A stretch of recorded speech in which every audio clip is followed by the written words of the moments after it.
ઇફકોના ડિરેક્ટરની પસંદગીમાં ભાજપમાં જ એકમત નહીં થતાં ચૂંટણી યોજાય છે।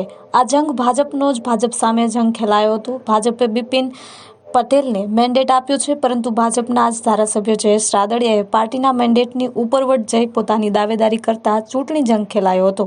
આ ચૂંટણીનું આજે પરિણામ જાહેર થયું છે, જેમાં કુલ 182 મતમાંથી 180 મત પડ્યા હતા। આ 180 મતમાંથી જયેશ રાદડિયાને 114 મત મળ્યા હતા, જ્યારે તેના નજીકના હરીફ બિપિન ગોતાને 66 મત જ મળ્યા હતા।